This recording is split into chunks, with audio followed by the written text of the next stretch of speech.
Welcome back to the first Listen to the Drummer podcast in 4 months. Jeez. It's been a while. I had to move, been busy with work and a bunch of other stuff, but we're back. We're going to be trying to do more episodes with other people, try and freshen it up a bit, make it more exciting. Because it's been a while, I've got a special one for you. This week, it's the first sports episode in the podcast history. We're doing a football special. Me and my mate Ed Truby are going to do our post-transfer window Premier League predictions. So yeah, let's go.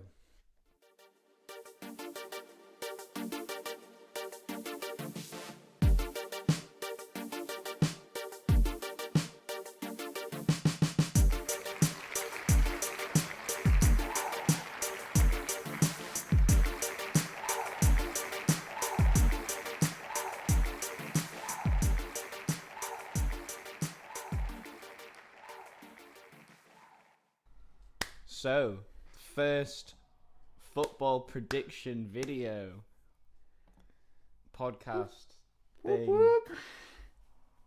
This is going to be horrendous, but we're going to give it a go. So, should we go from bottom to top?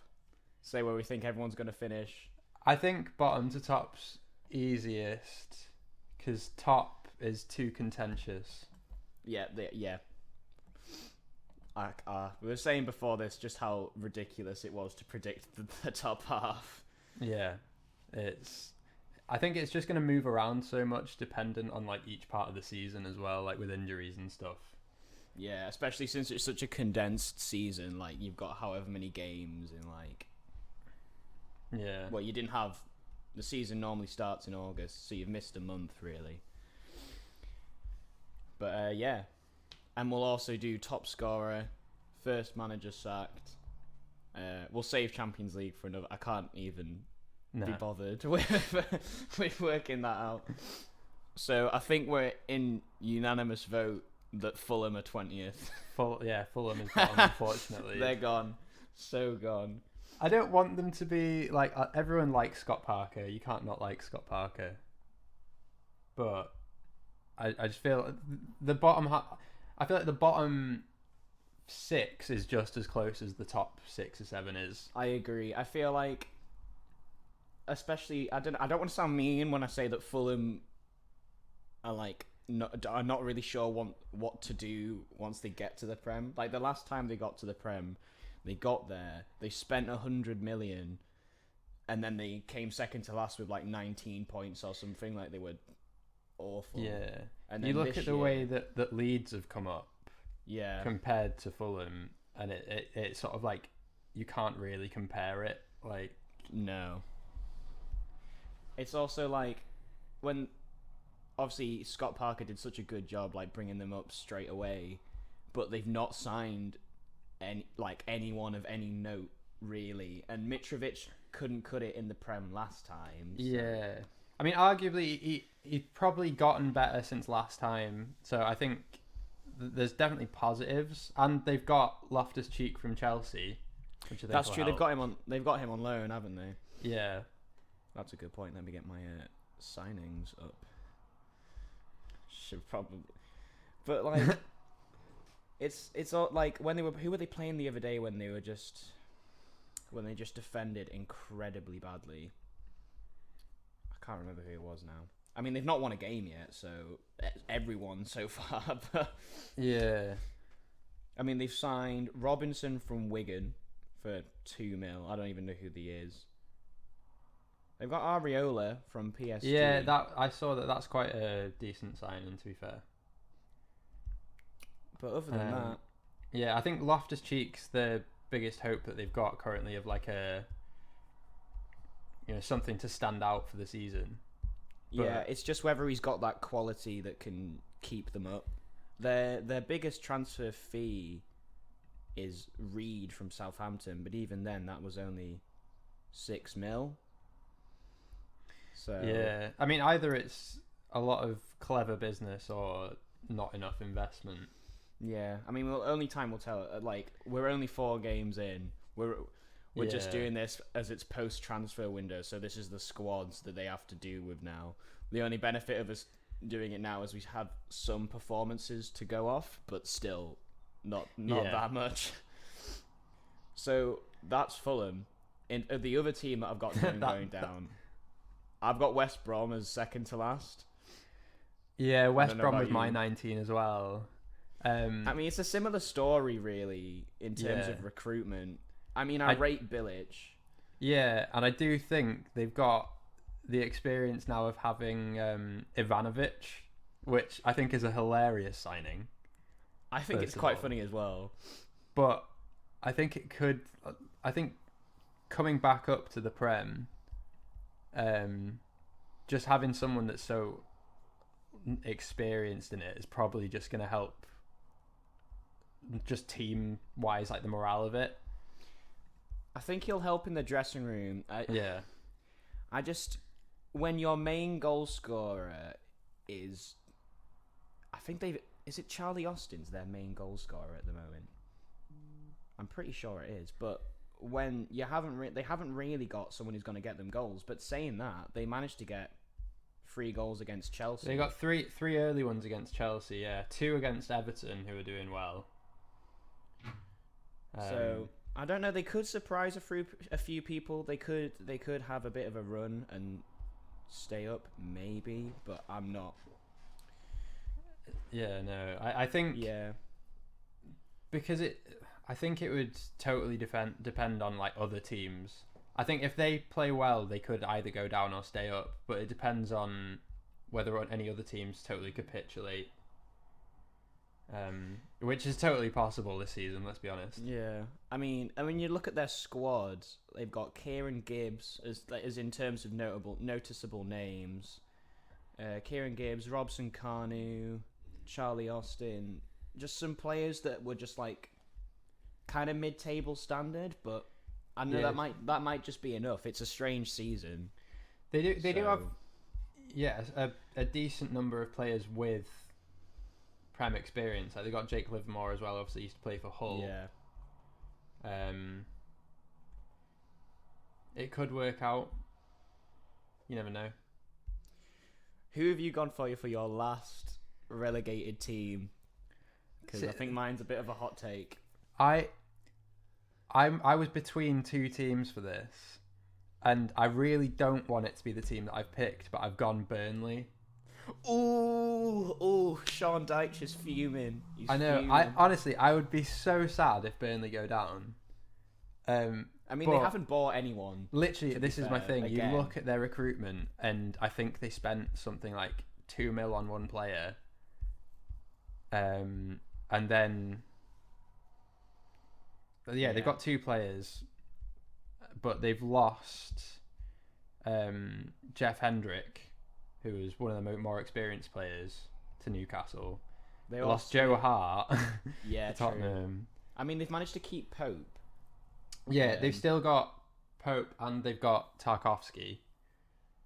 Yeah, but then again, I think the thing that was always good about Burnley was you knew that they were a defensively solid team. Like they kept out Liverpool when they played them at Anfield last time. They kept them out for the whole game. They only conceded 1 goal. Yeah, they were the only team that took points from them at Anfield. But I don't know. They just don't look as defensively sound. Again, it is only 4 games in. Yeah, I think it's only 3 games. It's 3 for them, but you can tell that I think Sean Dyche is quite frustrated because I'm pretty sure he said that he needed recruitment this season, but he just hasn't. Yeah, his squad's aging now, and Chris Woods, and what's their striker? What's the other striker called? Not Chris Woods.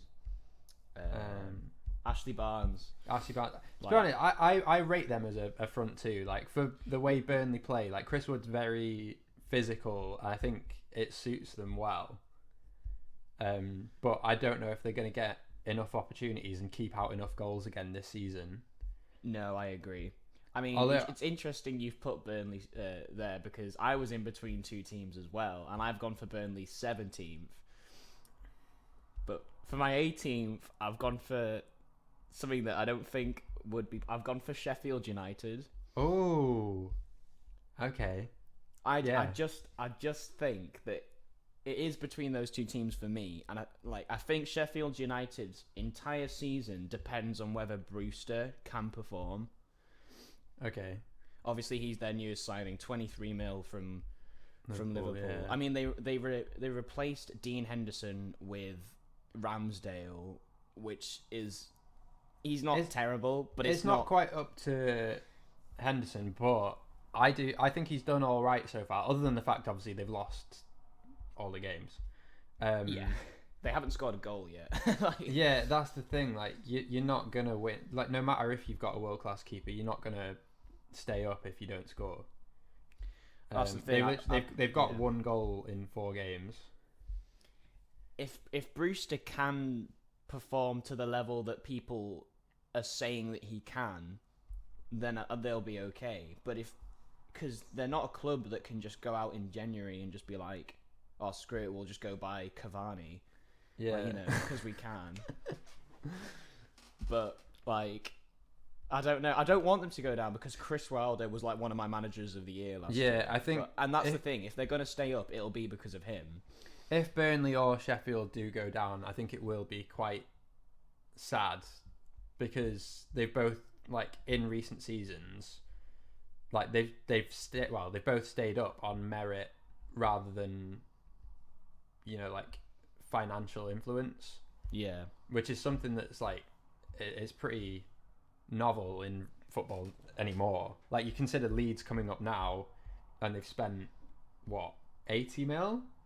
Something it's around about that. Something around that, and like, I think that they're probably Leeds are probably gonna be safe, but I think it's a similar story with Bournemouth having gone down. No one wanted Bournemouth to go down. Yeah. No, especially with Eddie Howe. Like, I think it'd be a similar story if either Sheffield or Burnley go down. Well, it's the. I think because they're two of the best managers in the league. I mean, remember that season that Burnley finished 7th? Yeah. And I think a lot of people were kind of upset that Pep got manager of the year, even though City got 100 points, because they were saying if you gave Pep Burnley's squad and no money, would he still get Burnley 7th? Yeah.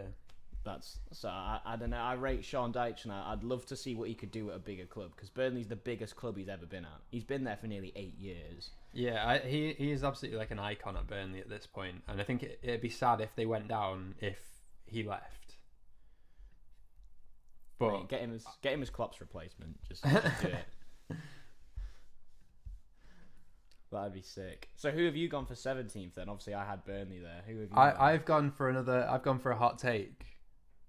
Right, I've gone Southampton. Ooh, that's it. That is a hot take. Because I think they've lost Højbjerg to Spurs. Yeah. When I was looking through the transfers in, they've got Kyle Walker-Peters, who they already had on loan. Yeah. They've got Salisu from Real Valladolid. Valladolid. I don't know who that is really. And then obviously they've got Walcott on loan from Everton back. Yeah, I did see that. That was a deadline, Dave. So yeah, there is some. So in terms of strengthening, there doesn't seem a lot, but I feel like, I don't know. I think it totally depends. It's another one of the things where it depends on other teams' performances. But I can see them, if they don't perform continuously, I can see them in the relegation battle. I think it also depends on whether Danny Ings can replicate what he did last year. Yeah. Because if he can, if you have a player that scores 22 goals, you just aren't going down. You're just not going down. So if he can get anywhere near that, if he can get like 18 goals, he'd probably be okay. But I do think that Højbjerg is a big blow. Especially with the way that the season's going to go, I feel like injuries is going to be a large part of it. He was just a solid. Højbjerg for me kind of reminds me of like a Wijnaldum, like he's just always there, just constantly. Yeah, just a safe bet. He's gonna get stuck in. Yeah, just like a solid Premier League level like performer. I don't know, like because Southampton was such a weird team last year. They started off horrendously with that 9-0 loss, and then from like January onwards, they were one of the best teams. Like at home, they were crazy good. So this is the thing. I think if they do go through a slump like they did last season, I think it could be danger for them. Yeah, I think they have weakened more than they've strengthened. So I think, I mean, I've got them a lot higher than. I know it was a real hot take. It was a real hot take. I just think Hasenhüttl's just quite underrated. So I don't know. He brought them out of it last time. Whether he can again. It's true. They were sort of on a rise. So I think. I don't know. Yeah. Hot take number 1. We've had 2 so far. Let's see how many more we can get in. So 16th, I've gone for Brighton, like similar to where they were last year. I did want to kind of put them higher, but I don't think they're going to go down, and I don't think they'll be in the race to go down. I think they'll be 16th, but like pretty comfortably. I think there won't be much doubt. Yeah, 16th is where I put Sheffield, and I put Brighton 15th. Oh, okay. I think Graham Potter's just quite a good manager. And who's that guy they've got on loan from Chelsea? The fullback. Where's my transfer list? Is good. Here we go.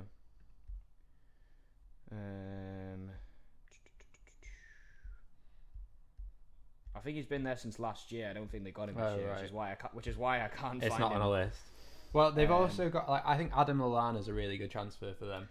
I think it's just if he stays fit. Well, that's always the thing, yeah. Lamptey, that's the one. Yeah, no, Lamptey was really good last season, to be fair. Yeah. And they've also got Trossard. He like, if he can bang them in like he was towards the end of last season. And then they had Pascal Gross, who can perform. He didn't really do it last year, but... Yeah. They're quite a weird one, Brighton. There's a bit contentious, and then you've always got Neil Maupay as well. They've not really been in the Prem before, so I don't really know. We can't really go from past experiences. They've been here a couple of years now. They only just stayed up from the skin of their teeth like 2 years ago. So, if anything, when they sacked Chris Hughton, I thought I thought they were going to go down. I thought Cardiff were going to scrape it back, but. I mean, they've got a solid team. Matt Ryan's all right. Yeah, I think I do like them getting Lallana though. I think as long as he does stay fit, I think it's a good buy because I think it's just another level of creativity for them. I think if he can stay fit and get like a decent run of games in, then I reckon it's a good addition to the like promising project that they've already got going on. Like, the owners want to do stuff with that club. Like, it's not just like they got to the Prem and they were like, oh, sick, here comes the TV revenue. Yeah. Like, hooray. Like, they actually want to stay there and they want to push to be a mid-table team.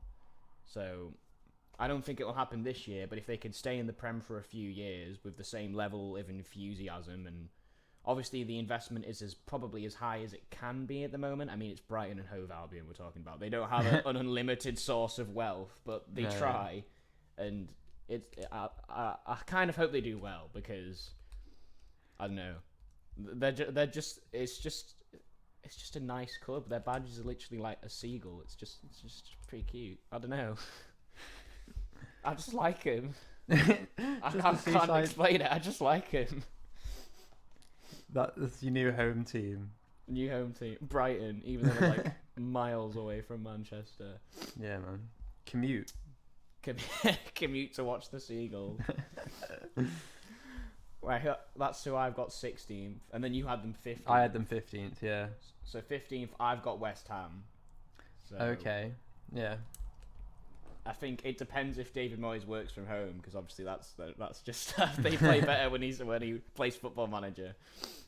But I don't know. Antonio obviously can score, Yeah, But, I think he's still unproven as like a yeah. actual front man for them. I think they could have done with another big striker, but their squad is horrific.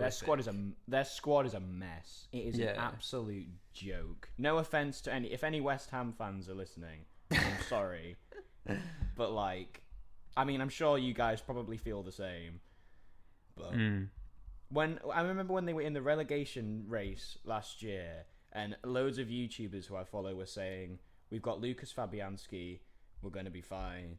I was like, if your entire relegation like safety depends on Lucas Fabianski, I mean, not that he's a bad goalkeeper, but like, come on, they're a rich club. They should be investing more than they are. Yeah, I think it's so badly run. it's kind of hilarious having seen them move to the Olympic Stadium. Like, if that move had gone well, it could have been like an incredible bit of business. But the thing that confuses me is if you look at the other London teams, you've got Tottenham, Arsenal, Chelsea, and then West Ham are like, no one else is, like, East London is pretty much theirs. Like, there's no one else there. So they've got like a dedicated fan base, and they always get like a big crowd into the stadium. Like West Ham are a surprisingly big name, and they've been bought by fans of the club who have money to. I mean, they have money to burn at times, but they just have blown their wage budget on just bang average players. Yeah. They had to literally terminate Jack Wilshere's contract over the transfer window. I mean, I don't know. I feel like they're one of those teams that's the stereotypical too good to go down. Like, yeah, no, I agree. But then again, you look at the 4 fixtures that they had, like first game of the season losing to Newcastle, like that game, they just didn't show up at all. No, they didn't. Then losing to Arsenal, they kind of dominated that match. They were unlucky to come away with like no points. Then they beat Wolves 4-0, and having just beat Leicester 3-0. Yeah, that's the thing. They can churn out results when they need to, but yeah, I think it does just depend on whether they keep that string of results coming. Because I don't know if it's just David Moyes, but I can see them as soon as they get into a slump, just not getting out of it. I think the thing that like, I honestly, just when they had David Moyes, and then they got rid of him, and then they brought Pellegrini in, a Premier League winning manager. Yeah. Don't back him, sack him, get David Moyes in again. I don't know. I mean, I know you have promising talent. Like you've got the likes of. I mean, we laugh, but Mark Noble is. I think statistically, he was one of the most creative players in the Premier League. I've always rated Arnold Mark Noble, and Robertson and De Bruyne. Noble was up there as well. Yeah. And Rice is promising. Diop's okay. Yeah, I think keeping hold of Rice in this transfer window, I think it just gives the whole club like a bit of unity of like, yeah, we're not just doing it to get money out of it and sort of stay up. Like, I think if they can keep hold of Declan Rice, it almost seems like a sign of we are sort of taking it seriously and want to, build this squad. Yeah. I think if they did just sell him, I think it would just seem like, yeah, you've got all of these other players that are just sort of sitting on the wage bill, but the most valuable player to the team, we're just going to sell him and get the money in. Yeah, I mean they've got a bunch of players who can turn up for the odd game. Like, obviously Antonio's building up a run of form, but then like Snodgrass, who's Snodgrass average, on his day is good. He can have a good game. Is it Haller?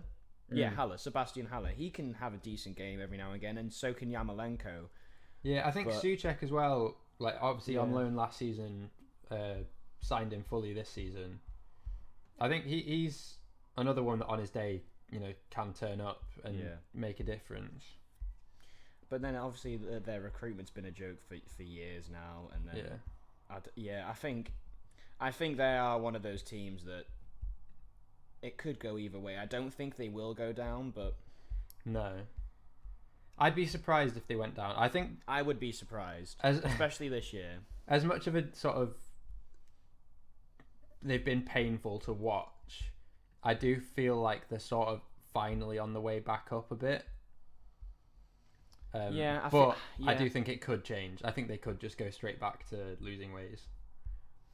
Yeah, I think it's just been the board. I mean, so many boards, like boardrooms, have just been ruining club. I mean, we'll get there. Don't worry, Manchester United fans. We'll get to you. You'll have your turn.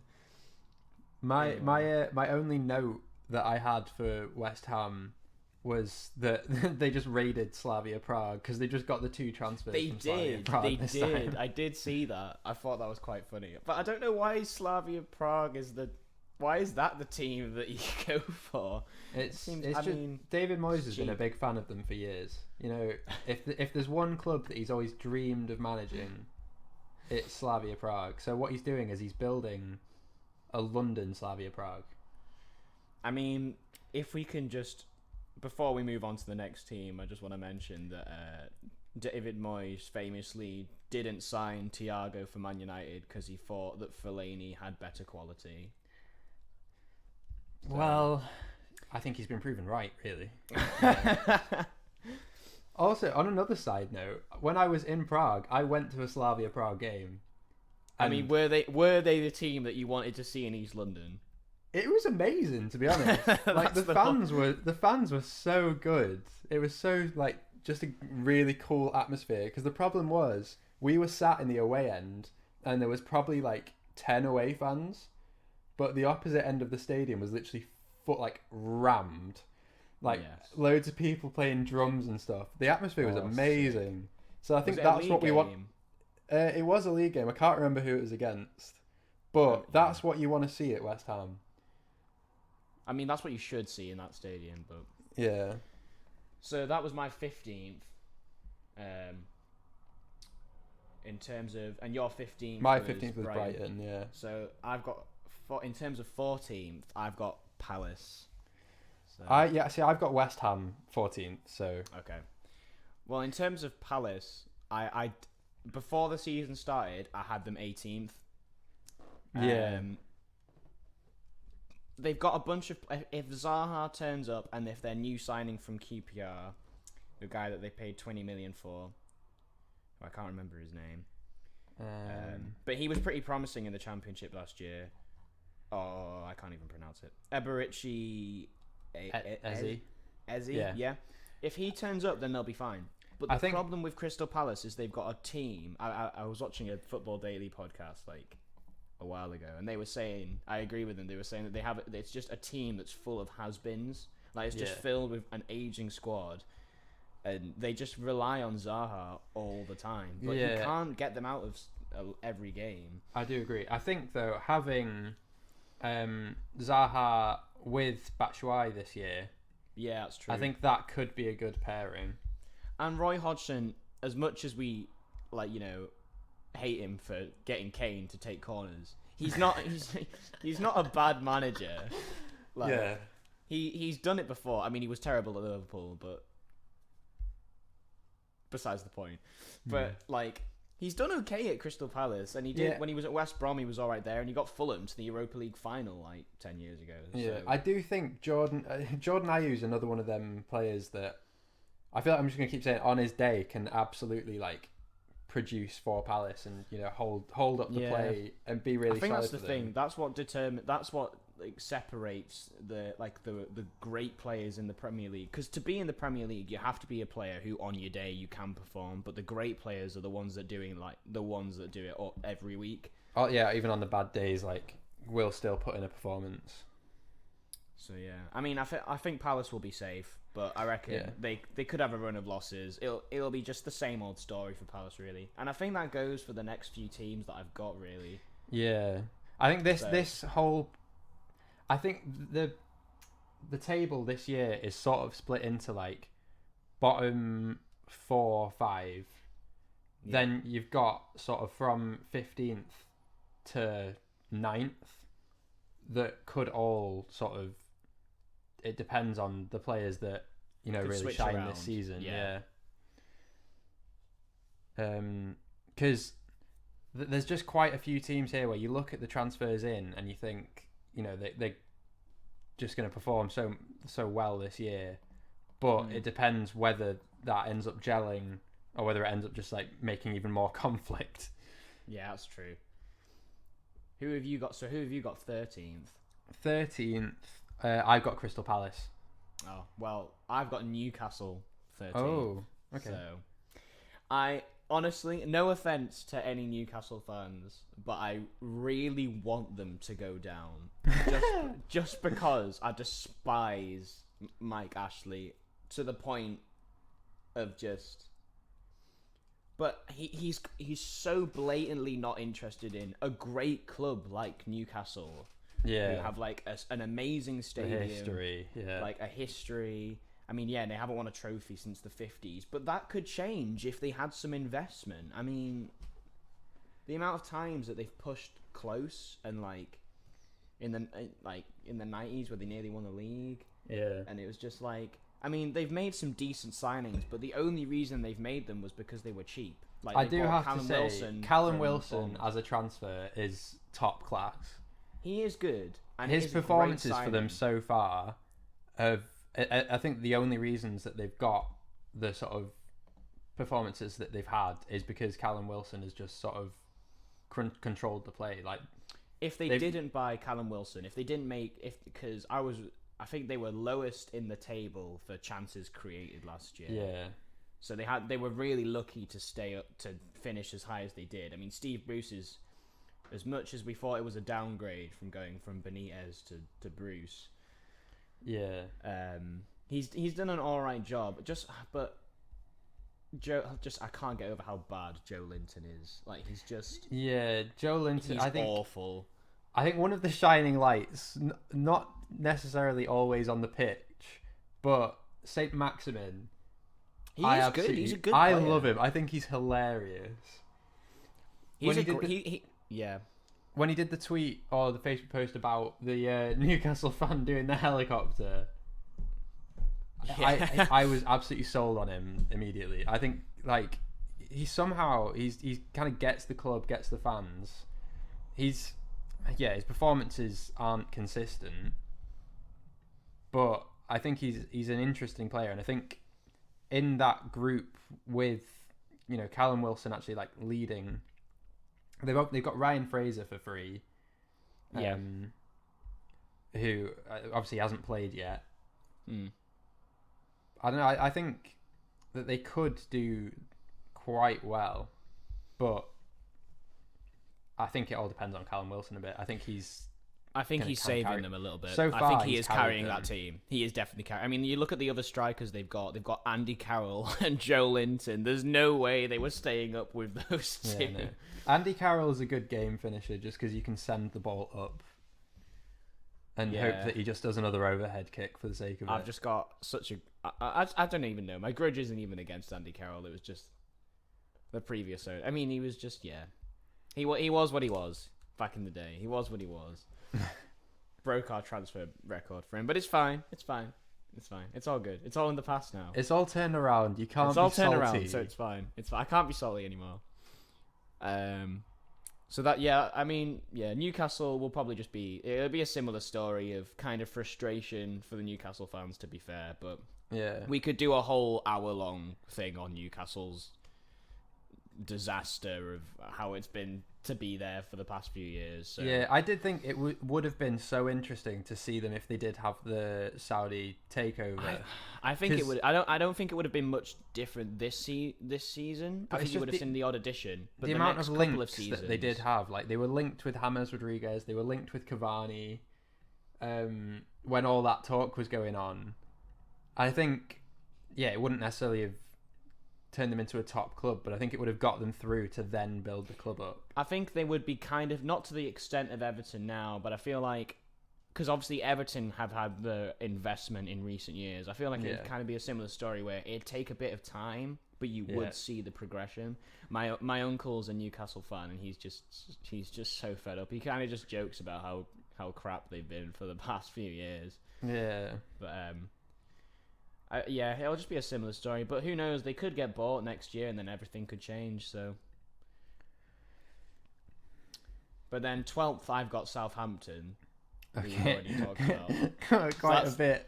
I've got them quite a bit different. Yeah. But, who have you got 12? Yeah, 12th was Newcastle for me. Okay. But it was depending on Callum Wilson for the rest of the season. Yeah, I reckon. I mean, Callum Wilson and Ryan Fraser got Bournemouth to 12th that one season, so maybe they could do it with Newcastle. Yeah. I mean, they got Dubravka in net. He's pretty good. So. Yeah, I think it's interesting with Southampton. Like, I think they could almost be anywhere. Because if Ings is on fire again, then they could easily go top half. Yeah. I think if they just get in a slump, then they could be sort of relegation battle like I'm going. And then, 12th. I think 12th's probably actually fair. I think I was being a little bit harsh. But, I don't know. I hope... I think since Southampton, when they were, 5 or 6 years ago, when they still had Mane, like, they were such an exciting prospect. You don't see anyone come out of there anymore, though. They've basically just fed other teams as success. Yeah, because obviously they made Bale, they made Walcott, who Alderweireld, back in the day. Yeah, but it does sort of feel like they, they could go anywhere. I think they're a bit of a wild card. They are a bit of a wild card. I'll take that. Yeah. They honestly could just do. Yeah, we'll just have to see with Southampton. I do almost feel like of how they finish. Whenever you see like your club has got Southampton this week, you either think, oh, well, it's going to be an absolute breeze, or it could just turn around and you're going to be defending the whole game. So that's 12th. 11th. Who have you got? Right, I've gone for Aston Villa. I've also gone for Aston Villa. Yeah, I think, I can't see them in a relegation battle this year. I mean, they were stupidly good against. Yeah. Against. Well, Liverpool. yeah. It was a mix of the two. It was a mix of the two. I think the Liverpool game, you can read into that all you want. But I don't think that's gonna. I can't see them being, top half. No, I think when you look at the quality of the other teams, and I mean, last season proved it. When they don't have John McGinn, they really struggle. I mean, they struggle to create, they struggle to defend. I mean, when he was in there, he kind of solidifies everything. And then when they've got Grealish as well, they can create. And now they've got Ollie Watkins, they can score. They got, I think, Barkley and Grealish in the middle of the park is going to be a top combo. I mean, Mings is a solid defender as well. They've got and Martinez in goal. I think that's a quality. Great signing. Yeah, I think they're just gonna be a really exciting team to watch. I think Dean Smith has finally got the squad that he wanted. I mean, at the end of last season, when they signed 8 players and they survived by the skin of their teeth, they sacked their head of recruitment because they were like, "Okay, you're awful," and then ever since then they've made great signings. I think every signing they've made has actually strengthened where they needed to strengthen. Matty Cash, I didn't even know who he was, from Nottingham Forest. He looks great so far. Yeah. So. I do have to say that I think as much as all of these transfers are top quality, I think holding on to Grealish is probably the best transfer they've done. I think they will struggle at the end of the season. I think there'll be a club like United or someone will come in for him with a fee that they just can't say no to. I do, but then I think having built this squad now, getting that cash investment from selling Grealish next year rather than this year, then because I think if they bought all these players, then sold Grealish, then tried to reinvest that in the club, there would have been too much change, and I don't think it would have played off. But I think because they've still got all the constituent parts that were good about them last year. Yeah, I think if Villa had sold, bought all the players that they've bought this season, sold Grealish, and then reinvested that money back into buying more players, I think it would have just been too many incoming players, not enough sort of solid, foundation that they're building on.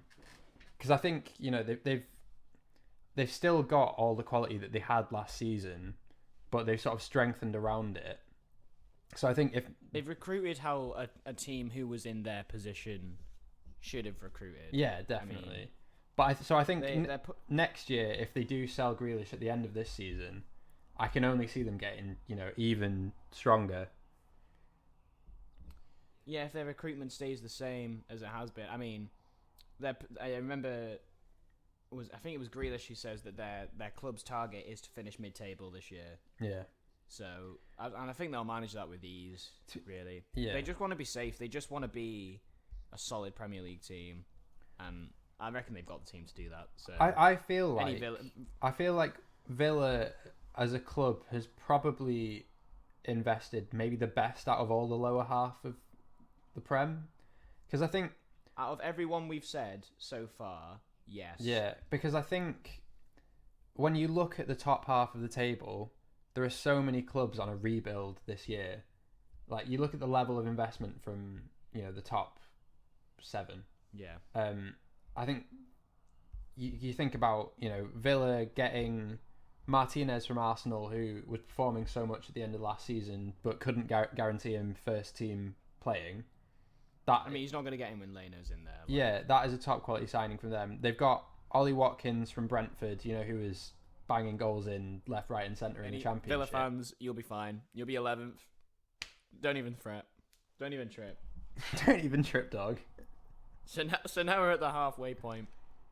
Shall we say what we think the other two things in our predictions are going to be? So top scorer and first manager sacked. So I had to think about this, and the top scorer is a tough one, but I think the obvious choice that it's going to be Calvert-Lewin unless he gets injured. Yeah, he's already got 9 goals. I think if he carries on the way he is, like even remotely, I think it's going to be totally up there. Although I can imagine that penalties are going to play such a big part in top scorer this year, unless they change the rules. But yeah, I mean, they have to do something. I mean, that's a whole other debate in itself. But yeah, I can see it being Calvert-Lewin. As much as I'd love Aubameyang to have a really high goal scoring season again, I think just the way that we're playing him isn't. I don't think it plays into his strengths. It doesn't, and it also doesn't play into him getting as many goals as if he was up front. But it's so hard to play him up front when you've got Lacazette and Nketiah and him. But to be fair, we don't need to go into Arsenal anyway. That's later on. That's for in a bit. I think I don't know about City, because I think City just have too many attacking options to have one player be, top goal scorer. I think Aguero is always up there, but he's already missed a few games. And this is the thing with Aguero. Like, he does miss games. Like, he's not in your team the whole season. So I think Vardy's obviously up there. Yeah, I think Vardy can and easily. Salah will always be up there. So, but I think there aren't too many, single strikers that are consistently banging in goals other than Calvert-Lewin at the minute. I mean, yeah, most teams play like a 4-3-3 with the wingers getting quite a few goals. Yeah, but Calvert-Lewin is. I mean, on the downside, he is their main source of goals, so they could. I mean, we'll talk about Everton later on, but at the moment, he's fit. He's playing every week. He's banging them in. I mean, it's pretty simple. He's going to get goals. He's already got 9. Yeah. I don't really know what else to say. He's probably going to get it. I can imagine Werner being close to there, not this season, maybe next season. I think it's too much of a transition for Chelsea, like trying to figure out getting it right for him to consistently get goals. Obviously, he's got the quality to do it. Like, we saw him last year at Leipzig. He's definitely going to be a top Premier League goal scorer. Yeah. I just don't know whether this year he's going to have the opportunities to do so. I don't think this is the year for him. So if we're in an agreement that it's Calvert-Lewin, who do we believe is the first manager to get the boot this year? That it's a big question. Because who in the current financial climate is gonna want to sack and rehire a manager? Yeah, I don't think Spurs are gonna fire Mourinho, because I feel like whenever Mourinho's in a team, there's always a chance he's gonna get fired. The second season is when he does well. So Yeah, this is the thing. For me, I think it's Bilic who's going. I think it's all form dependent, obviously, but I think it has to be between Bilic. Maybe, I mean, I can't see West Ham firing Moyes again so soon. I think for me, it's either Bilic or I don't think Fulham will sack Parker. And then out of all of the other teams we've said who are mid-table, like, they all seem pretty happy with who they've got. Yeah. So I think it's either Bilic or I did think Roy Hodgson could get it, but you just feel so mean. Yeah, I don't think so mean sacking him, firing the old owl. He does look like an owl. It's true. To be fair, I think even if Burnley, were sitting 20th, they wouldn't get rid of him until the end of the season. I mean, what criminal would sack? Yeah, Sean you can. Dyche? I think. Well, yeah, I don't think he'd leave until the end of the season. Even He's if already been down with them and brought them back up again. So. It's true. I just don't know whether he'd be able to put himself through it again. Yeah, to be fair, he'd probably just be like, "No, I'm not strong enough. I'm going to have a curry and have a sit down." If anyone hasn't seen that interview of him talking about curry, get it on. Pause this video, go watch it, and then come back. It's far more entertaining than us talking about this. I just love the way the oil goes. Yeah, I do. I think Bilic is. I mean, it depends. If Southampton end up where I said, then I reckon Southampton could easily fire him. But I don't think there's any teams in the Prem this year who are as trigger happy as Watford or anywhere. Like, yeah. I think because Sheffield are never going to get rid of Chris Wilder either. No, unless Ollie's gone.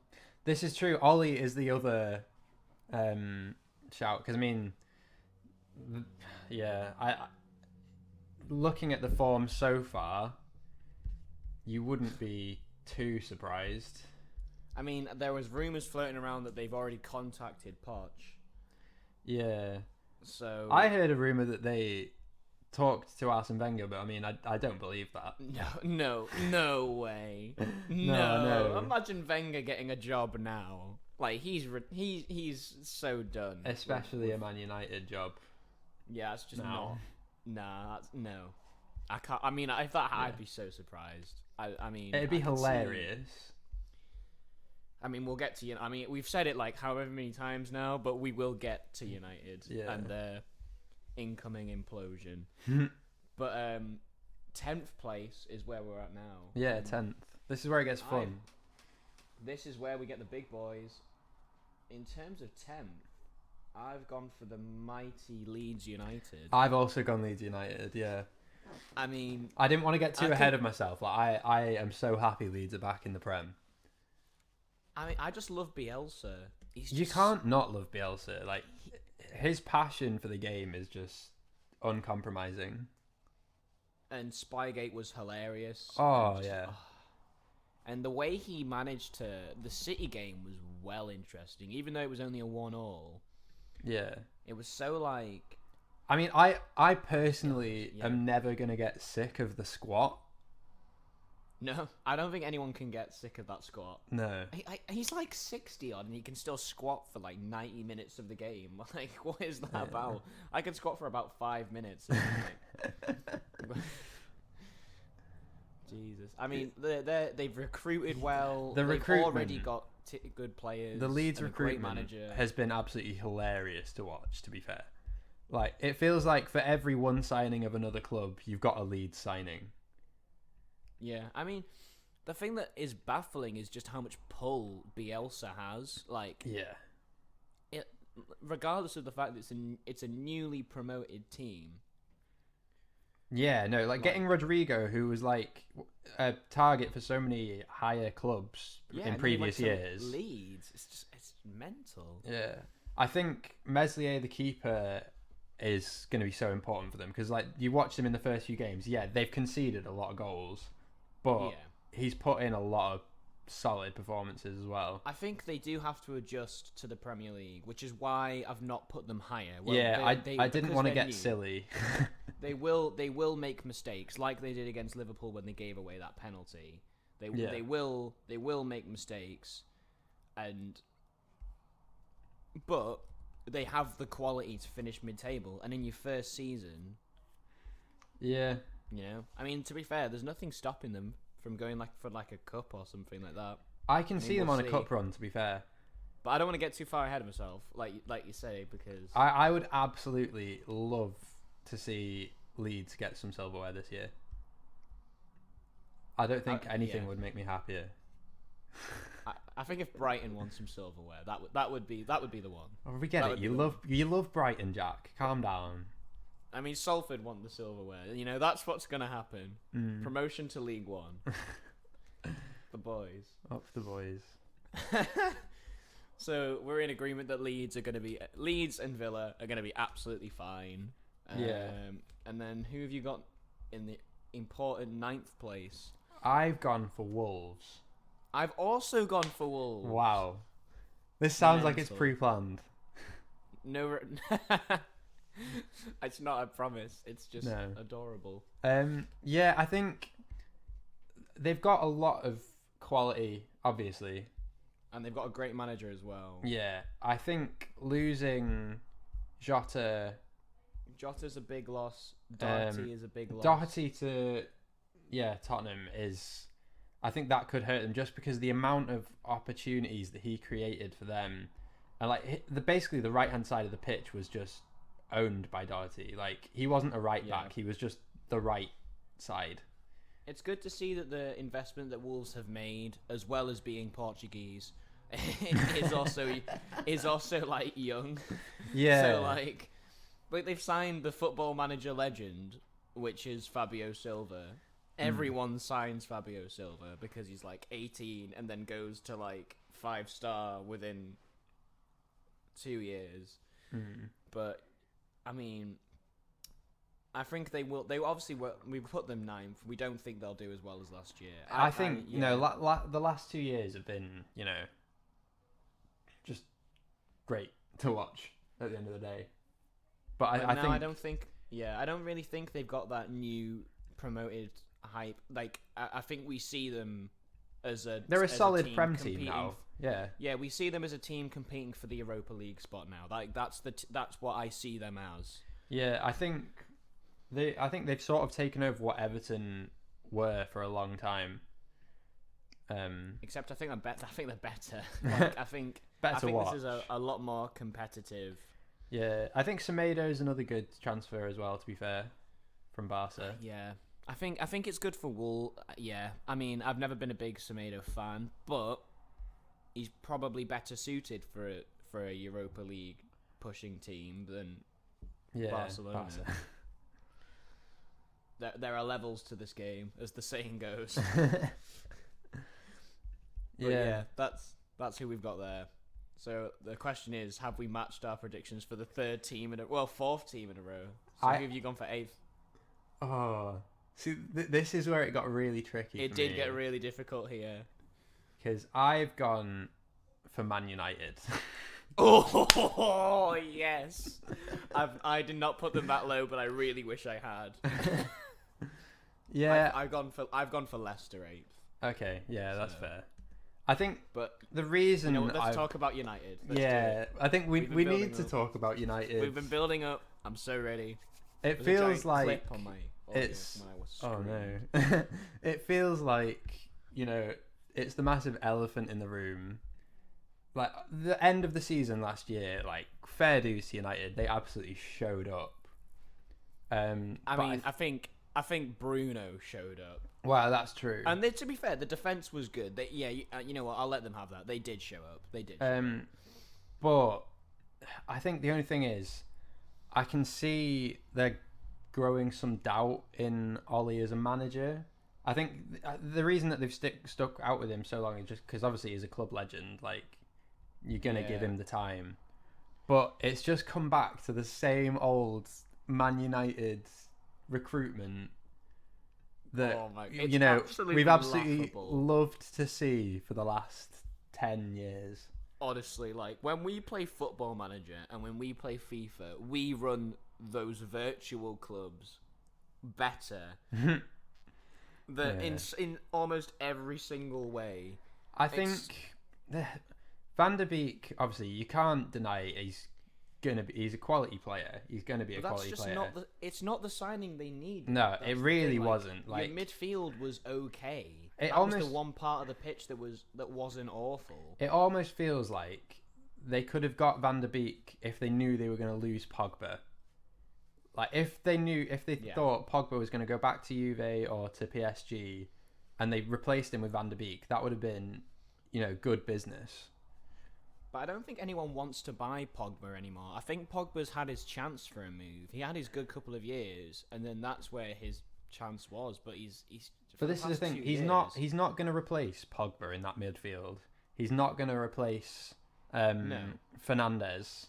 No. And then you've got him and Matic. Where I think he's better than Matic. They're different midfielders. They're different. They have different games. Yeah. I mean, Matic is supposed to be like a deep lying midfielder, but then he can't really defend very well. So I don't really. I'm not really sure. It's just a really confusing squad. It's kind of got West Ham vibes about it. Not to the same extent, but it's equally as confusing. And where you sort of look at it and I think it's one of them squads that, say, like you're saying with Football Manager or FIFA or something, you approach it and you're like, how would I get all these players in the team? Because I mean, if you look at their blatant panic buying. Yeah. So they'd only sign Van der Beek up until the last day, and then on the last day they signed Telles from Porto, which isn't a terrible signing because Luke Shaw isn't amazing. No, and he's too inconsistent. Ahmed Diallo from Atlanta. I'm not really sure. I've not really heard much about him, but also coming in January as well. Yeah, he obviously wasn't on their radar before because they spent their entire transfer window. Yeah. Basically, United's transfer window was essentially like me trying to buy a car, and then the car dealer telling me how much the car was, and me saying, well, I don't want to pay that for the car, and then not responding with anything else. They had the price for Sancho, and they just wouldn't pay it. Yeah. I think, and that's it. It would have been great to see Sancho at Man United, but I think it also would have been sad to see Sancho at Man United. I think he's doing well at Dortmund. He's progressing at Dortmund. Yeah, he should stay at Dortmund, absolutely. Like, I think even just for one more season, just to sort of confirm his place in European football. I mean, he will get his big move. It will come. Yeah, I think so. It'll be the same as, what Royce was back in the day and Goetze. Yeah. But I think probably will stick at it longer than they have managed to do, with obviously not sort of reaching the same. I mean, Royce reached the same heights, but Goetze sort of just Goetze, his dropped career off was the face somewhat, of the earth. Yeah. I think going to Munich kind of ruined his career there. Yeah, but I think Sancho should and has done. He should have stayed at Dortmund for one more year. But obviously that was Man United's entire transfer plan. Was buy Sancho. Their 5-year plan was just buy Sancho. It was essentially win trophy. Essentially, what their plan is like the equivalent of Shaun of the Dead. Go pick up Mum, go to the pub and just wait it out until it all blows over. That was their plan for the transfer window. Buy Sancho, head to the Stretford end, and wait for the trophies to roll in. That's just much what Ed Woodward's been doing for the past year. It's just his favourite film. He's a massive fan of Edgar Wright, and he was thinking, how can I bring this into my football club? I mean, they're already a comedy. I mean, they don't really need much else. Yeah. But I mean, we haven't even talked about Cavani yet. Yeah, then we move on to Cavani. We haven't even approached that. When like we said we were going to do this, I was sort of just looking at all the transfer stuff on BBC Sport and whatever, and I think there was just an article on has Cavani's is he past his best? And you look at his goals and assists per season for the last 4 years, and he's undeniably he has been a top quality. He's been one of the best strikers in Europe over the past decade. Yeah, I mean, you can't absolutely. Really argue. But then I think you specifically, so I think you looked at it and it was something like 40 odd games a season, 20 goals, 10 assists, pretty consistently. And then you look at last season, I think he barely played that many games for He PSG. did have quite a few injuries.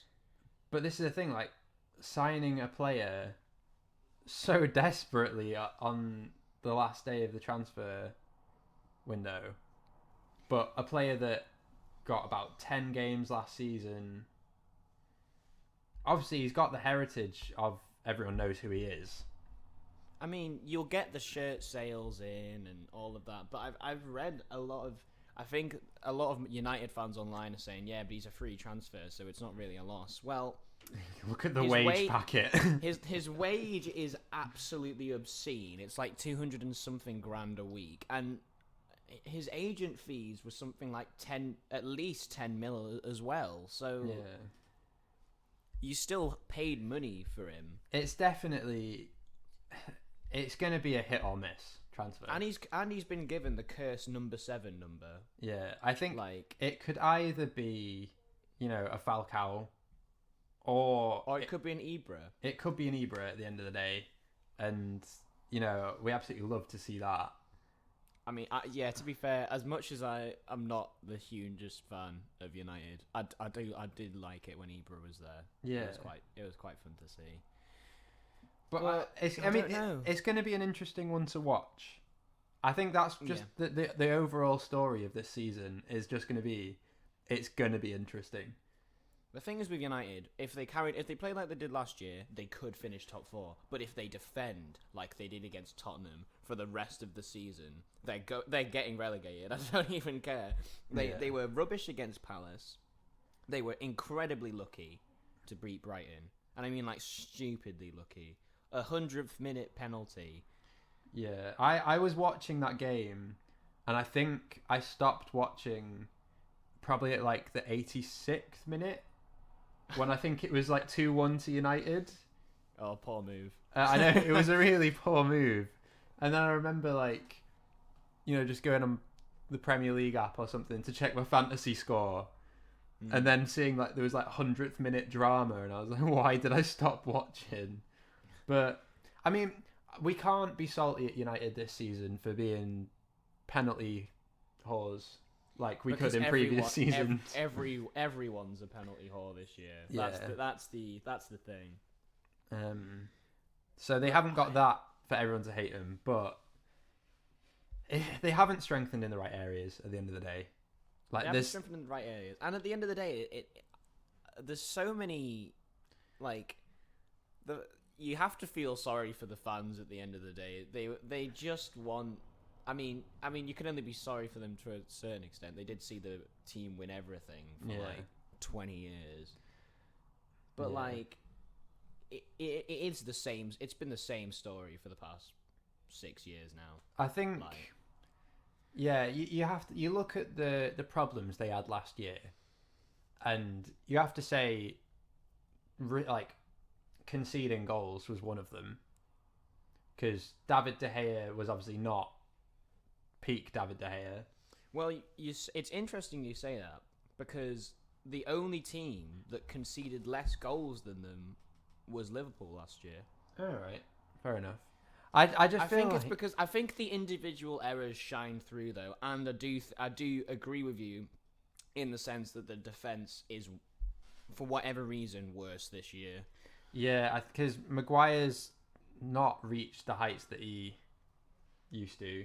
He's not reached his price tag. I think. And then you've got. To be honest, I would love to see United give Henderson a shot. But they're not gonna. In both of the cup games that he's played well. But when you've got De Gea, is De Gea captain as well? Oh, I thought Maguire was captain. Maguire's captain. Maguire is captain. But De Gea's been like their best, like before the World Cup, he was their best player like every year. Yeah. Right. Should we move on? Yeah. Let's go. Because we can talk about United literally forever. So, I've got Leicester 8th. So. Yeah.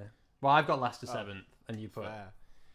Yeah. So let's move on to Leicester. Well, I mean, they're not they're not gonna be in the top 4 like they want to be, only because I think Chilwell will be a big loss, and they haven't replaced him. Yeah. Really, they've strengthened, but not in his area, and when Maddison doesn't play, they miss Maddison quite a lot. Yeah, I think it is basically without Chilwell, it is basically the Vardy Maddison show. And if they turn up, then they're going to get some performances. I mean, yeah, you could see that. Yeah. But as soon as they don't show up, I can see them maybe struggling. Yeah. I don't know. I can kind of agree with that. I think it's just a pretty simple story. Like, I've always Brendan Rodgers is a great coach, but he is. I mean, he proved it when he was at Liverpool. He is just pretty terrible at recruitment. There's this story of when Michael Edwards, the director of football at Liverpool, first came in. He came in Rodgers' last season, and he was like, and Edwards was like, I want to buy Firmino. And Rodgers said, don't do that. We should buy Benteke instead. So the board decided to buy both of them. And I mean, look what happened there. So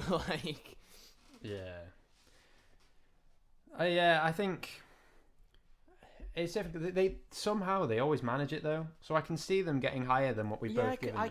The thing is with Leicester, I could see them finishing higher than 8th. I really could, and I wouldn't be surprised if they did break 6th or 5th.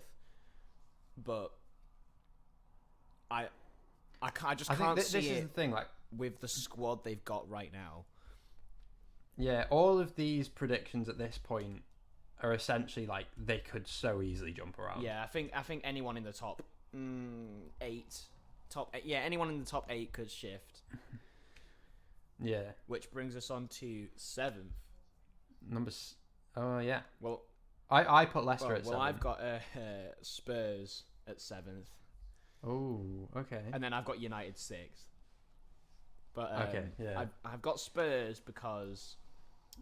Yeah, let's talk Spurs, because I've got Spurs 6. Spurs are an interesting one because it's Mourinho, and you have potentially one of the best front threes bar Liverpool's in Son, Kane, and Bale. I think you look at Son and Kane so far this season, it's kind of looking undeniably, they good look to watch. Sharp, and if they get at least half of what Bale can do, then that's 10 goals and 10 assists. Yeah, I think it's going to depend on how many games he's going to get this season. I honestly I think the main problem Spurs are going to have is I think they will sacrifice their league position to win a trophy. And by all means, do it, because it's been so long. It's been 2008, but the fact that they were so close for so many years, they came second in the league, they came third in the league, they came second in the Champions League. I'm obviously, being a Liverpool fan, I'm glad they didn't win the Champions League, but you want them to do something. You really wanted Poch to win something, and he didn't. I think you look at the transfers this season. So they've got Doherty and Reguilon as fullbacks. Yeah. That, definitely, that is solid. My only worry with Doherty is I don't know if he's going to get the same freedom that he had at Wolves, which I think he's going to struggle with. Because I think you look at him playing for Wolves, like I said earlier, he's not just a fullback. He just had the whole right-hand side to himself. I think he'll struggle when he's got, Bale on that side. And And Mourinho can be quite defensive in big games. Big games, he. I mean, that's not putting down his. That's not putting down his defensive ability, because obviously, like, he is good, but I think he's gonna struggle to show. I think he's gonna be more boring to watch than he was at Wolves. Not in a way of I don't think he's gonna perform, but I think Doherty under Mourinho, he's not gonna have the same freedom. Yeah, which is kind of sad, because I absolutely loved watching Doherty play for Wolves, and just you'd be watching the highlights and he'd just be somewhere and you'd be like, what are you doing there? But you get an assist. Yeah, I mean, you get points, so yeah. You can't complain. And then you've got Højbjerg. I mean, we said before, that is solid transfer. I mean, Joe Hart for free. I mean, you look at. I think Tottenham's biggest weakness is their midfield. You've got Højbjerg and you've got Lo Celso, but then you've got Ndombele, who has the potential, but hasn't Mourinho. Reached, it feels already like Mourinho's having one of the fallouts that he has. Yeah, and then talking of fallouts, you've got Ali. Yeah, I mean, if you watch the documentary yet. I haven't watched the documentary. He blatantly calls him out, being like, "You're a lazy trainer," like, "Oh man." But then Mourinho seems to get on really well with Harry Winks, who before all this I'd probably say he was one of the midfielders I'm probably not so arsed about. So yeah, I don't know. I mean, I'm saying 7th, just outside Europa League, but I'm saying they'll win a trophy. I'm saying this is the year that it will happen, and Mourinho will be like, I want a trophy with a club that's known for not winning trophies. Yeah, I think he could definitely prove himself, because he's had so many doubters recently, with like United. Yeah, and I kind of want them to win a trophy just for his sake.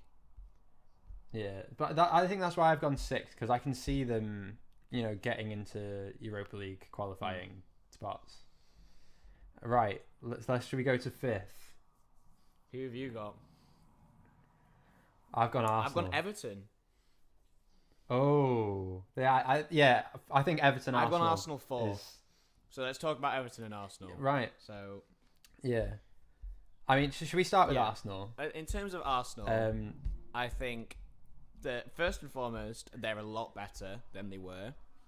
Yeah, Mikel Arteta has been an absolute revelation. I like what he's doing. I like the team. The recruitment's been good. It just feels I'm like sad an to uphill see. slope, really. Yeah, I'm sad to see Martinez go, but I think it's totally fair. Yeah, like he wasn't going to get the same game time. Leno against Liverpool in the cup was insane. He was daft. I think how good he was. The main problem I have with Arsenal is just the amount of defenders and just the amount of them that aren't up to scratch. I think it's because we've confirmed Pablo Mari, Cedric Suarez, Gabriel. We've got Saliba. Obviously, we've still got Luis. We didn't manage to get rid of Socrates. Man. Like you're just saying those names. I honestly forgot that half of them played for the club now. I was like, Socrates is still there. No, but this is the thing. No, we were I think Arsenal were trying to get rid of Socrates this summer, but it was all reliant on Koulibaly leaving Napoli, and so obviously that didn't happen. Yeah. But Pablo Mari and Cedric from Southampton were obviously on loan last year, and then we've made that permanent this year. I don't know why. I think it's because they knew that they were going to get rid of Socrates at some point, and Luis has probably got this season in him. Yeah, Luis is... I'm not going to let... Yeah. I think this is the thing.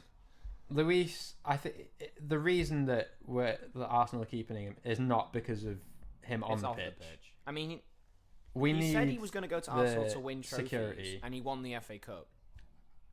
Yeah, we have. And Community Shield. Don't forget about the Community Shield. How could I forget about the Community Shield? How could I possibly forget? But yeah, and then obviously we've got Ceballos on loan again. Is good.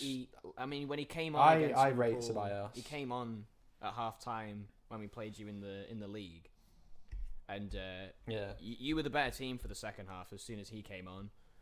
Like Yeah, and then obviously Partey. Yeah, big signing. He tore Liverpool apart when we played Atletico. Yeah, I think he's the play. I mean, it's been the same story for the last 5 years of Arsenal looking for a top quality defensive centre mid to just hold everything together. Is this the one? Torreira, I thought, I think Torreira could have been it, but he wasn't given the opportunities.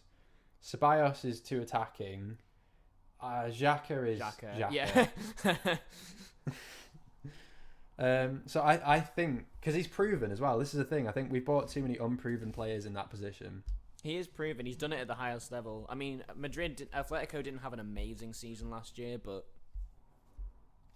Yeah, so yeah, I think Arsenal, and then obviously we move on to Everton. Yeah. Oh, just before we mention Everton, okay. I think Arsenal stand a very good chance of winning the Europa League. I just want to give you that one before we move on. I agree, to be honest. That would be great to see. Obviously, we've been close. That would be great to see. Yeah. But yeah, Everton. Honestly, I only put them in here super last minute. They were like 8th for me. I still thought they'd be better, but they look like a totally different team. It's absolutely bonkers. I think it's just... Rodriguez, honestly, it's all about Rodriguez. I mean, everyone said that he was finished. I mean, obviously he wasn't, quite clearly. I think it's just Rodriguez with Ancelotti as the manager. I mean, yeah, the fact that Everton have got Carlo Ancelotti is in itself just bonkers. It's just crazy. Yeah. How? Yeah. I think he's on like 300 grand a week is the reason. How do you go from having Marco Silva as your manager to Carlo Ancelotti in the same year? That's such a ridiculous upgrade. But yeah, they just look totally rejuvenated. I still don't think that they will reach top 4, only because they have the worst goalkeeper, bar Kepa. Yeah. I mean, obviously they've signed Olsen from Roma on loan as I think just a bit of competition for him. My only worry is if that would be similar to when Liverpool signed Karius to compete with Mignolet, and then they just both ended up crap. So that could happen, but Olsen isn't a terrible player. He's not. No. And if Pickford's just having a bad run, then... Yeah, I can see, but then obviously, like we mentioned earlier, Calvert-Lewin, he could just bang. I mean, you've seen it before, where one or two players can take a team that's not at like top 4 level. They just take him there. I think he can totally do a Vardy for Everton. I mean, he could do. I mean, that's the thing. He can finish, and yeah, I don't think he's being slept on anymore either. Like, people are waking up to him, but it begs the question: will he still be there in a year's time? Like, do Everton have the holding power? I mean, I guess that's a question for next year, but they look better. But I mean, with Carlo Ancelotti, you can't really say that you're going to go to a better manager if you go anywhere else. You might go to a bigger club. Yeah, but a better manager. There's not many around. He's won everything. So I think that's mainly the reason that I've gone for Everton over Arsenal. Is just because I feel like Ancelotti has got the experience to get them through. I just don't think they've got the depth. Obviously, but yeah, obviously Arteta, he's had the experience with Pep. Yeah, no, Arteta is inexperienced, that's for sure. But yeah, I just don't. I think Everton will have a slump. They will lose a game, and then I just, if they get a couple of injuries around Christmas, I think they will struggle. But I'm in no way or shape or form saying they're going to have a bad season. If they finish 5th, that's the highest they will have finished since like David Moyes' time. So yeah, we mentioned Everton and Arsenal, so we've made it to the big top 3. The top three, which we have both got the same teams in our top 3, and I think we got the same third. Have you gone for Chelsea? Definitely. Okay. Yeah, absolutely. Well, I think the top 2 are just quite a bit better than most teams. Yeah, I think this is the thing with Chelsea. They're going to be the same level as City and Liverpool next year. Yes, I agree, because they'll strengthen again, but they've just got too many players to gel. I think, I remember, I think I saw Frank Lampard sort of saying this in an interview about where he's playing Werner at the minute is not where he wants to play Werner. Yeah, I think it's the same thing with Havertz. I think Havertz is the same, and then you got Ziyech who you want to fit in there as well. Maybe he moves a couple of people on next year, make people who are already there, but then Pulisic has to play as well. So this is the thing; they've got so much competition for places that I can see this year there being a bit of unrest among some of the players. Yeah, I agree. Because let's be honest, he has to play Havertz and Werner. He spent 130 million on just those two, so yes, he has to play them all the time. Yeah, he can't not play them every game. But then you've got Abraham, who has totally justified his place in the team last season. Yeah.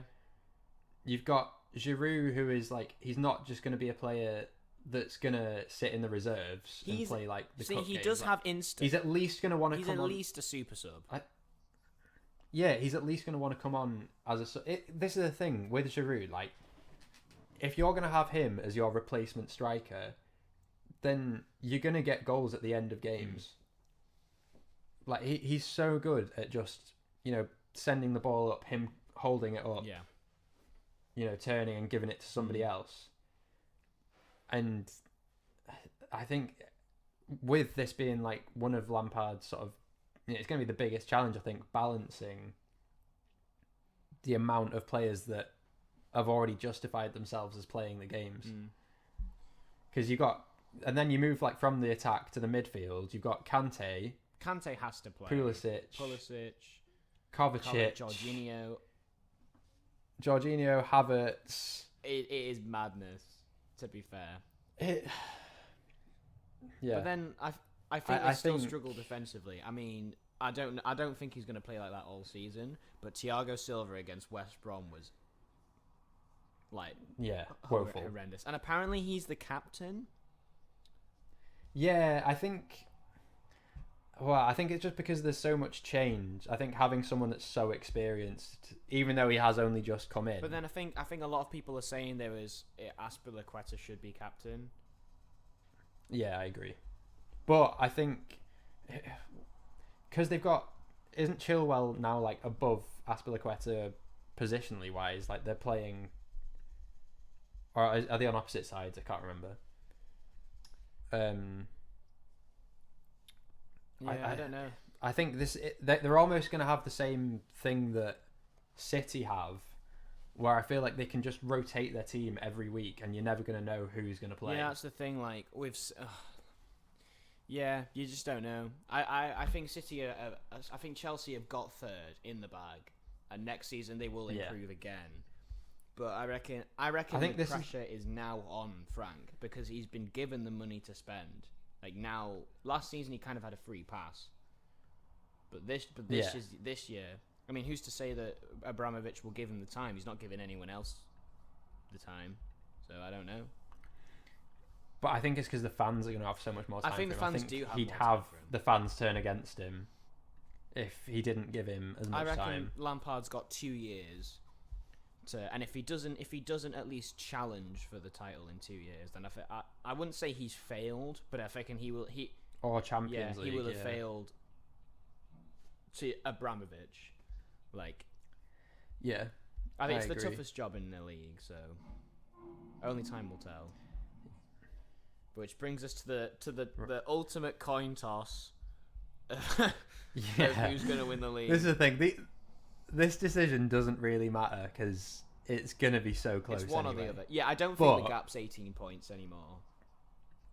No, definitely not. I think there's not going to be such a runaway as there was. No. I think both Liverpool and City are going to score lower than they did.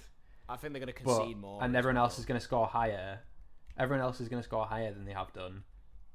But I think there's still going to be, a bit of distance between them. I think that yeah. I think just because, they're both such proven outfits. I think they're both teams that are at their peak as well. Maybe more Liverpool at this moment in time. They're a team age-wise who all of the front three, for example, they're all 28. Everyone in Liverpool's team is bar obviously Gomez and Trent. they're all like 27, 28, 29 years old. Like, they're all at their peak age of experience and ability. And Yeah. Right, so who did you go number 2? I just want to know. well, I want to know. I did have it the other way round, and I've actually changed my table after the weekend's result. I've actually changed from saying that Liverpool would retain it to saying that they'd finish second. I have done the same. Only because And I kind of... I think not having Alisson for 6 weeks is a lot. But that also happened last year. So honestly, I really don't know. I think this is the thing. So far this season, both teams have proved themselves to be fallible and beatable. I think every team's done that though, except Everton. Yeah. And Villa so far. Villa haven't lost a game. Yeah, Villa are 100% record so far. So So that's the top 2 there, Villa and Everton. That's the ultimate coin toss. Yeah. But let's look at the transfers let's start with Liverpool. I mean, bringing in Thiago has to be one of the signings of the year. For the price that you got him, I think is pretty unbelievable. It's quite daft, really, to be honest. Yeah. Then Jota, I mean, paying more for Jota than you paid for Thiago. Yeah, that's the thing that... the thing that really confused me about all that is they negotiated with Bayern for, like, a year to get them down on their price of 30 million. So they got him down to 25. And then we just went and spent 40 on Jota.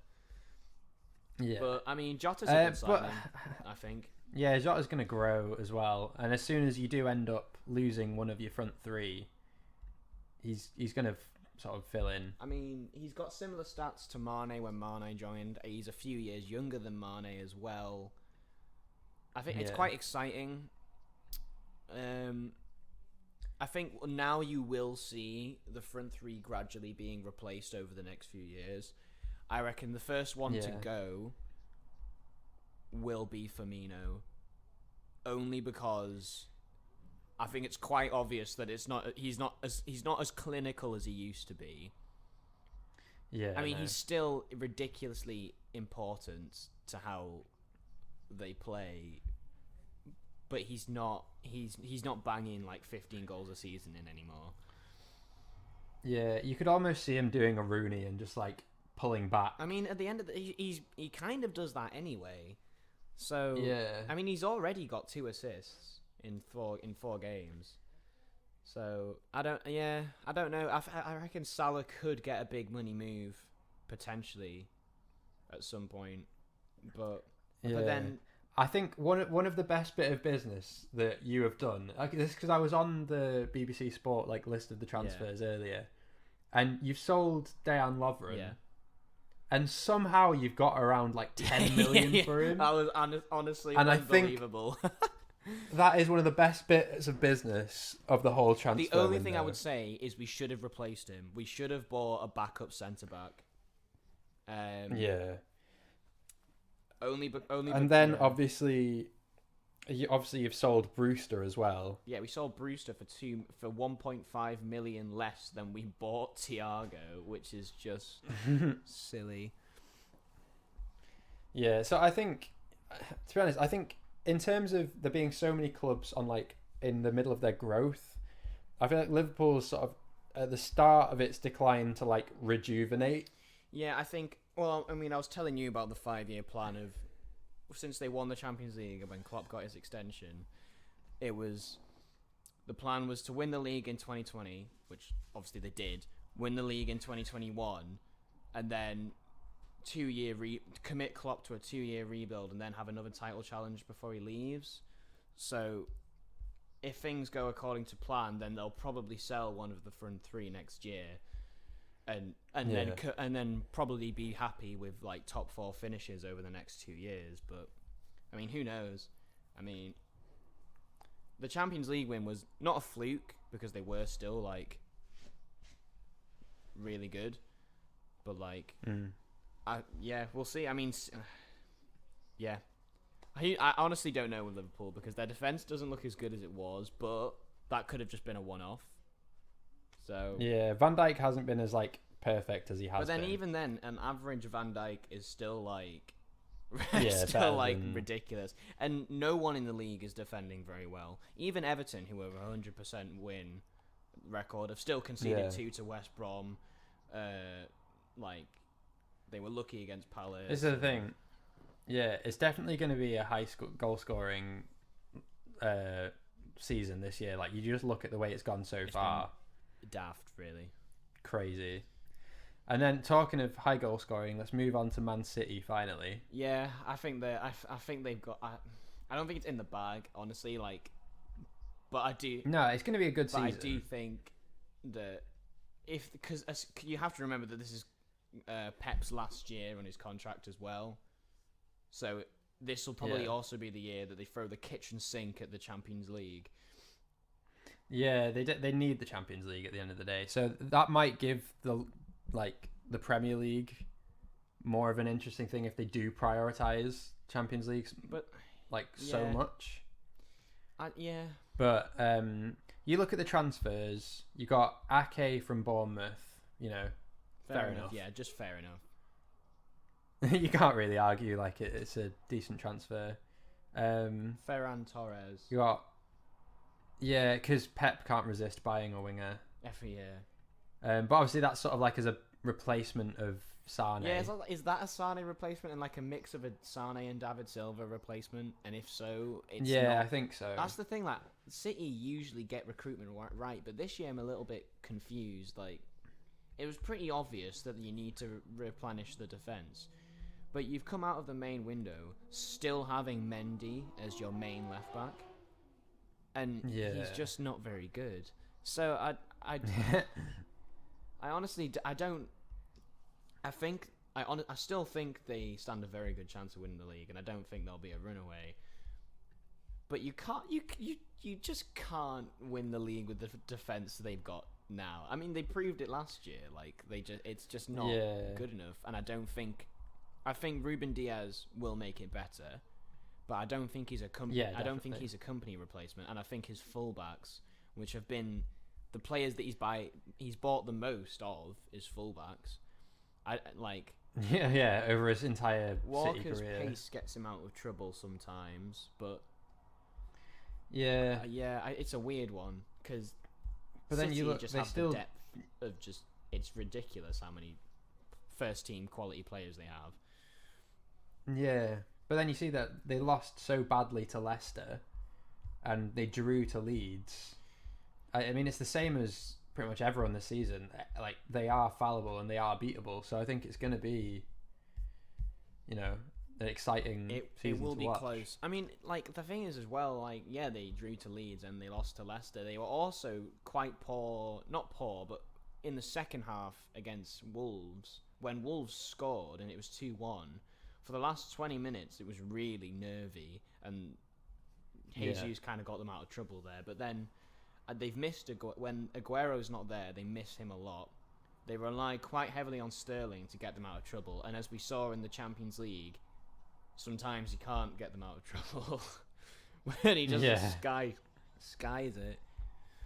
But so that is our table. Oh my god! This is gonna be so interesting to look back on when all of the relegated teams that we've predicted all stay up, and when Everton and Villa are the top two, and City get relegated, and Liverpool finish 10th, and Ole Gunnar Solskjaer stays in the job for the rest of his life. And Cavani gets top goal scorer as well. Can't forget that one. Maguire getting the most clean sheets. Yeah. Well, I'm gonna say this now. My prediction is gonna be very wrong. Yep, I agree. I am happy to be wrong. I'm happy. I reckon my bottom three are pretty sound. Actually, no, I put Sheffield United in. Mine's wrong. Mine's so wrong. But it's fine. It's fine. That's what this is for. Yeah. So, I am quite intrigued for us to come back to this at the end of the season, just to laugh at the horrible predictions we made. we should do more of these. That would be fun. Euros, Yeah. Champions League, and then we'll just have like we'll review them all in the same period, and we'll just be like, oh my god, what was going? I think that's the point that we'll both realise that we absolutely should we not shouldn't be doing a this. podcast on football.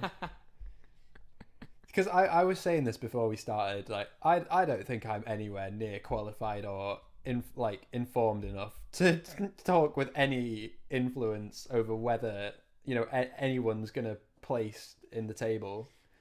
Yeah, me neither. But- But we'll see how it goes. Yeah. Let us know who you think's gonna get relegated, win the league, top scorer. Yeah. Thanks for watching. I'm gonna end it there. Bye. I really hope that you don't put